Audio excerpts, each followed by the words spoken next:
आरोपी निलेश चव्हाणच्या घराची पुणे पोलिसांनी झाडाझडती घेतली। घरातून एक लॅपटॉप सुद्धा पोलिसांनी जप्त केलाय।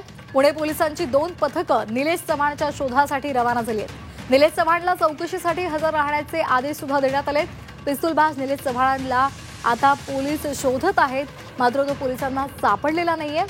त्यामुळे आता या संदर्भात 2 पथकं सुद्धा रवाना झालेली आहेत, त्याचा शोध घेतला जातोय। वैष्णवी हगवणे मृत्यू प्रकरणामध्ये संशयाच्या भोवऱ्यामध्ये अडकलेला निलेश चव्हाण त्याच्या घरावर मध्यरात्री पुणे पोलिसांनी धाड टाकली आणि झाडाझडती घेतली। यावेळी निलेश चव्हाणचा लॅपटॉप आणि इतर वस्तू सुद्धा पोलिसांनी जप्त केल्यात। तसंच निलेशच्या लॅपटॉपमध्ये अनेक अश्लील व्हिडिओ असल्याची माहिती सुद्धा समोर आली आहे। निलेश चव्हाण विरोधात 2 दिवसांपूर्वी पुण्यातील वारजे माळवाडी पोलीस ठाण्यामध्ये कसपटे कुटुंबांना धमकावल्या प्रकरणामध्ये गुन्हा दाखल झालाय।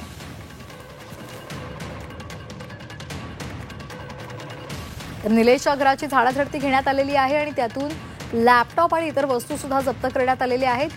निलेशने आपल्या पत्नीचा सुद्धा छळ केलेला होता, तसंच त्याचे काही व्हिडिओ सुद्धा काढलेले होते। स्पाय कॅमेऱ्याच्या मदतीनं व्हिडिओ रेकॉर्ड करण्यात आलेले होते आणि त्याचबरोबर तो आपल्या पत्नीचा सुद्धा अमानुष छळ करायचा ही माहिती सुद्धा समोर आलेली होती। आणि या प्रकरणामध्ये आता अधिक तपास केला जातोय। लॅपटॉप हाती आलेला आहे आणि या लॅपटॉपमध्ये अनेक अश्लील व्हिडिओ आहेत अशी सुद्धा माहिती समोर आली आहे।